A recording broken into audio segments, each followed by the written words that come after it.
en recherche d'aérodynamisme toujours. C'est peut-être son éducation sur le vélodrome qui est le fils de Gary Wiggins, ancien très bon coureur britannique.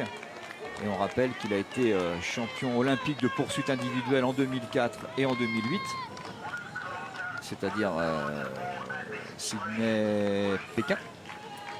Qu'il avait été champion olympique de poursuite par équipe avec la Grande-Bretagne en 2008.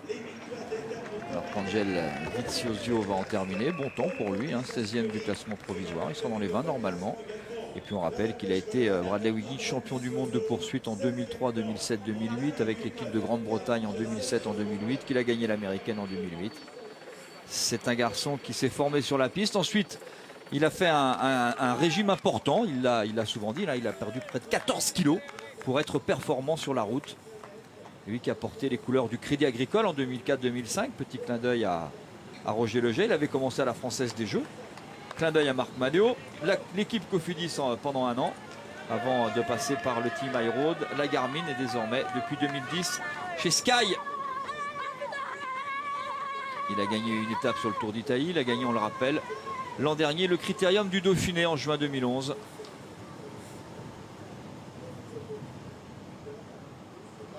Grand coureur, parti peut-être pour une très belle saison 2012. Les contre-la-montre sont au rendez-vous sur le Tour de France. 105 km en tout. Ce sera important, mais attention bien sûr à Liu Vestra. Le palmarès est moins éloquent.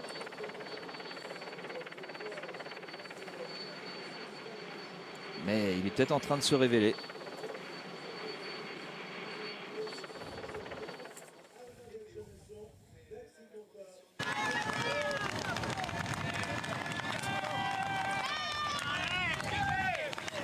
Voilà un jeune plein de talent aussi. Ce sera le meilleur jeune de ce Paris-Nice.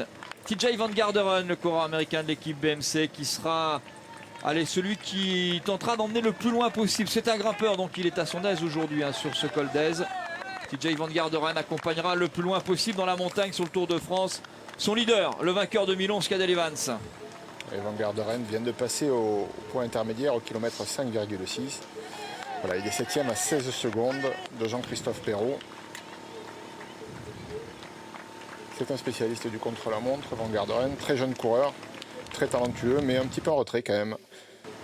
Je pense qu'il espérait être plus près, voire être devant. On a retenu tout à l'heure, lors de l'intervention d'Amael Moinard, son coéquipier, les ambitions de Van Garderen, qui espérait se hisser sur le podium aujourd'hui à la faveur de ce contre-la-montre. Je pense que ce sera juste, trop juste pour lui. Il avait du temps à remonter et le rythme n'est pas assez élevé.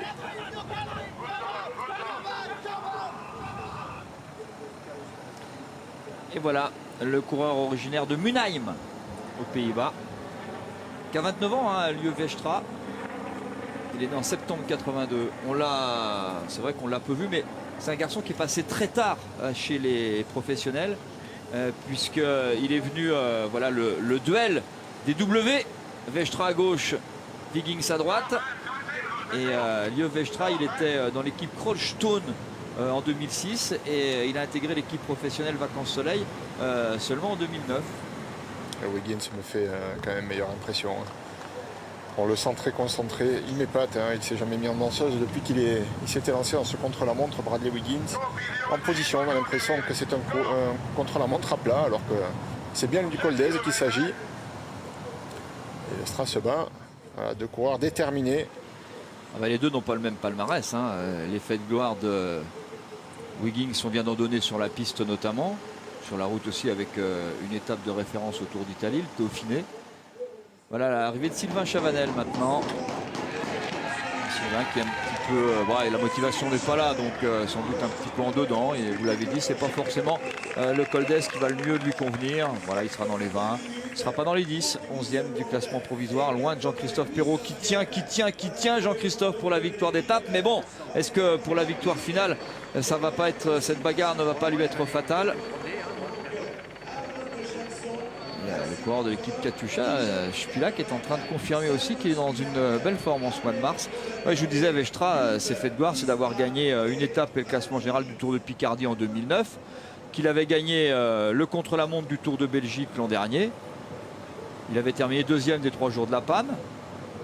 Voilà, on sait que c'est un bon rouleur, un 8e du dernier championnat du monde, du contre-la-montre en 2011, remporté par le tenant du titre, le vainqueur de Paris-Nice 2011, Tony Martin, qui devrait avoir après un Allemand un Anglais. Ce sera, si ça se confirme, eh bien, ce serait la 2e victoire anglaise sur un Paris-Nice après celle de Tom Simpson, le regretté Tom Simpson, qui s'était imposé ici. Alors Laurent, j'ai besoin de votre livre. C'était 67, 1967, juste après les 2 victoires de Jacques Anquetil en 65 et en 66. Jacques Anquetil qui s'était imposé aussi en 1957, en 1961 et en 1963. Il fait partie de ceux qui ont gagné 5 fois Paris-Nice. Mais le record, c'est Sean Kelly, 7 fois consécutives. Et voici un homme qui va surprendre, Simon Špilak. Špilak, 2e à 1 seconde après 5 km 600 de course. Et Arnold Janson termine, il aura fait un très bon Paris-Nice, confirmé son excellent Tour de France. C'est un des meilleurs coureurs français de course à étapes. L'œil gauche fermé, la bouche grande ouverte. 8e temps du classement provisoire pour Arnold. Coureur originaire de Paris, qui a longtemps porté les couleurs d'Aubervilliers et du CA Mantes.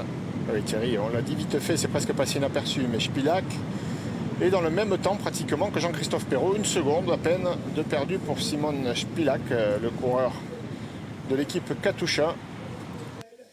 Après 5 km 600 de course, le voici, Simon Špilak. On l'avait pas mis sur le podium, hein. Le coureur slovène. Ouais, de Tropovici, le coureur slovène. Petit gabarit, hein, 1m76, 68 kg. Voilà, 5 victoires depuis le début de sa carrière.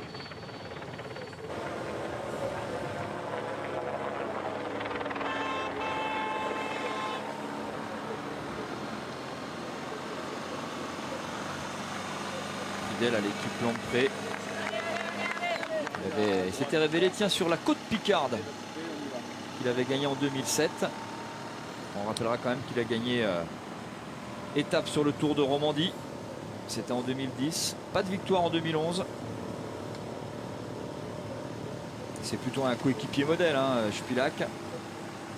Notamment par le passé aux côtés de Cunego.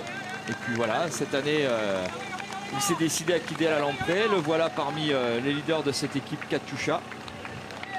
Même si on attendait plus Denis Menchov, mais Denis Menchov semble assez près de la retraite, me semble-t-il, sur ce qu'on a encore vu cette semaine. Et du coup, bien, il a pris l'ouverture. Ça peut être un danger pour... bon, ça m'étonnerait pas pour la victoire finale, mais bon... Oui, pour le podium. Mais Valverde vient de passer à son tour au kilomètre 5,6. Alejandro Valverde en 5e position à 27 secondes de Vestra. Vestra qui vient de marquer le meilleur temps, qui devance Jean-Christophe Perrault de 17 secondes. Le voici, Vestra. Et donc je vous disais, Valverde qui voit peut-être sa 3e place en danger, menacé par Simon Špilak. Ah oui, parce qu'entre les deux, il y a exactement 19 secondes entre Alejandro Valverde et Simon Špilak, le Slovène. Et là, Thierry, autant vous dire qu'il va falloir que Bradley Wiggins sorte le grand jeu aujourd'hui, hein, pour battre Livio Vestra. Ah bah c'est ce que nous a dit Jens Voigt tout à l'heure, hein, au micro de Nicolas G. Les Italiens sont en force. Alors c'est pas une surprise, hein, de voir un Slovène comme ça, parce que chez les jeunes, notamment sur le Tour de l'Avenir et puis dans toutes les courses espoirs, l'équipe de France, qui a beaucoup de bons jeunes, est souvent à la lutte avec l'équipe de Slovénie. Ouais, bon, on le pressentait depuis sa victoire à Mende l'autre jour. Vestra avait fait quand même une sacrée impression. Ah bah on attend le temps de Wiggins avec impatience, hein. Ouais. Alors que tous étaient plus ou moins à l'agonie, Vestra était sorti du lot. Et s'était même permis le luxe dans les 50 derniers mètres de couper son effort pour montrer le nom du sponsor sur le maillot. Il pourrait être en jaune aujourd'hui déjà, je pense, s'il avait poursuivi son effort jusqu'au bout ce jour-là. Mais on a bien senti que ce gars-là, il était en forme. Alors le temps de Wiggins, ça ne devrait pas tarder. Et vous savez que l'image demande, je demandais à Jean-François Carquet, notre kéké national, c'est plus facile, de nous la caler pour Thierry. tout à l'heure, parce que l'arrivée à Mende, si ça se joue à 1 seconde près, il va la regretter, hein, Vestra. 2 secondes de retard pour Bradley Wiggins. Après 5 km 600 de course, 2 secondes de retard. Il est toujours leader, Bradley Wiggins, mais avec seulement 4 secondes d'avance sur le coureur néerlandais. Ça va jouer à la seconde près, hein. Ça va se jouer à la seconde près. TJ Van Garderen, le jeune américain, en termine. Voilà, il a réalisé un bon temps. C'est un très bon grimpeur, bon coureur de contre-la-montre. Moins que Tyler Finney, mais bon, il en termine. 10e temps de ce classement provisoire qui va bouger. Ça ne veut pas dire que Jean-Christophe Perrault ne va pas gagner l'étape, mais ça va jouer aussi à la seconde près.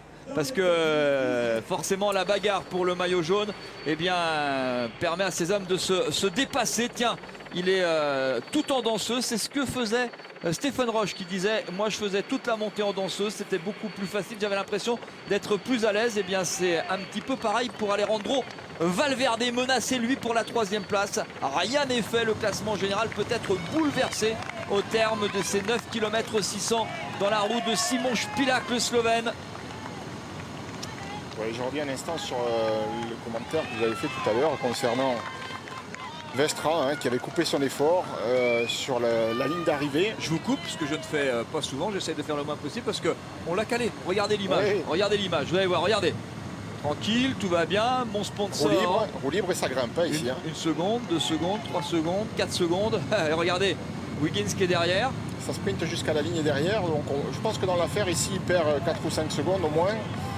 Alors j'espère pour lui que tout à l'heure, s'il n'est pas le vainqueur de ce Paris-Nice, ce ne sera pas pour 2-3 secondes. Ce qui semble pour l'instant être plus ou moins le cas, puisqu'on rappelle qu'il est mieux parti que Bradley Wiggins et qu'il possède 2 secondes d'avance sur Bradley Wiggins après 5 km 600 de course. Le nouveau Westra. Jean-Christophe Perrault n'est pas battu. Il est sous les 20 minutes. Il est le 2e sous les 20 minutes. Simon Špilak, excellent. C'est peut-être pour lui le podium. On attend l'arrivée d'Alejandro Valverde à présent. En tout cas, belle performance du Slovène Simon Špilak sur ce Col d'Ez. Nice, Col d'Ez, 9 km 600 pour le podium final de ce 70e Paris-Nice qui vous aura tenu en haleine jusqu'au dernier mètre. Pas mal, bien écrit le scénario, bien pensé. Surtout les coureurs qui l'ont bien écrit.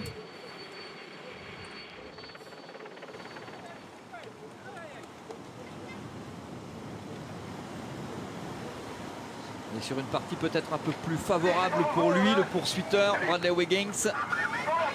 Lio Westra, Bradley Wiggins, voilà le mano à mano pour une victoire finale sur Paris-Nice, victoire de prestige. Parce que quand on voit le palmarès des hommes qui se sont imposés sur Paris-Nice, les noms, on a dit Jacques Anquetil, Louison Bobet, Eddy Merckx, Raymond Poulidor, Job Zoetemelk, Sean Kelly, Miguel Indurain, Tony Rominger, Jean-François Bernard, Laurent Jalabert 3 fois, Frank Van Den Broek, Alberto Contador 2 fois, pour ne citer que les plus connus, les plus célèbres. C'est dire si le palmarès est magnifique de Paris-Nice depuis sa création.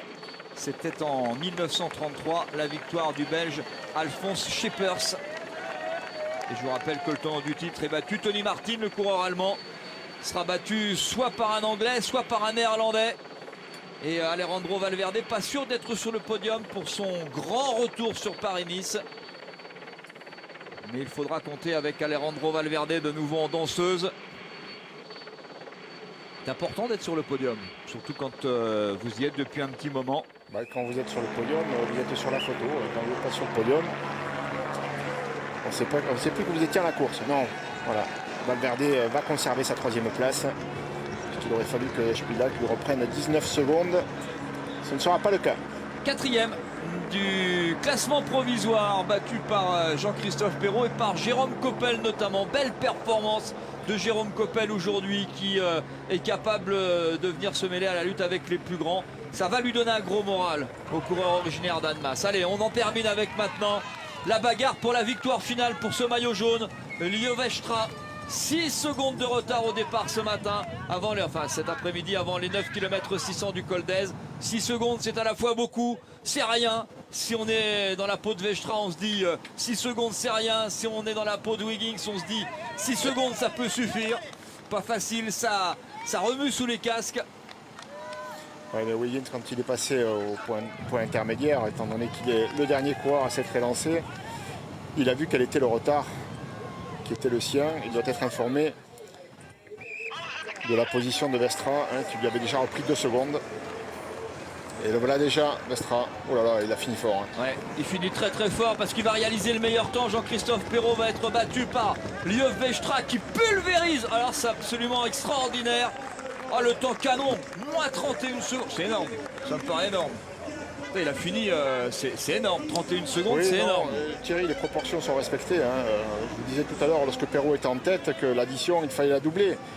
Quand vous étiez à 15 secondes à mi-parcours, au kilomètre 5,6, ceux qui arrivaient sur la ligne ensuite se retrouvaient à 30. Donc là, il était passé avec 17 secondes d'avance sur Jean-Christophe Perrault. Il en possède 31 à l'arrivée. Il a eu un parcours linéaire, tout simplement. Westra, il était plus rapide. Et il n'a pas faibli sur la fin. C'est surtout ça qu'il faut retenir. Donc souhaitons pour Bradley Wiggins que lui aussi ait réussi à conserver le même rythme jusqu'au bout. Mais j'ai le sentiment que Westra étant déjà arrivé, ça va faire un peu long là pour Bradley Wiggins. Ah, il est battu Wiggins. Le dernier kilomètre, ça grimpe, ça monte encore. C'est le dernier kilomètre de ce 70e Paris-Nice. Avec certainement au bout de la route ici, en haut du col d'Aise, la sensation. La victoire sans doute pour l'étape de Liev Westra, 19-19. Voilà ce que doit faire le Dossard 21. 19 minutes, 19 secondes et il garde et il gagne Paris-Nice. Bradley Wiggins, l'anglais. 19-20 ex aequo. Alors là, il faudra aller voir les millièmes. Et 19-21, il est battu 500 mètres. Ça part encore bien long pour l'anglais tant Liev Westra a réalisé une fin de montée extraordinaire comme il l'avait fait sur Mende. On attendait l'attaque d'Alejandro Valverde à Mende l'autre jour sur la montée Laurent Jalabert. L'équipe Movistar était en ordre de bataille, puis l'avait calé. Bradley Wiggins avait attaqué un instant, peut-être trop vite. Et ensuite, Westra avait contré tout le monde. Allez, c'est bon c'est pénible, c'est jouable. 19-19 bon. et il gagne Paris-Nice. 19-19, c'est pas fait encore. 12 secondes, ça devrait suffire.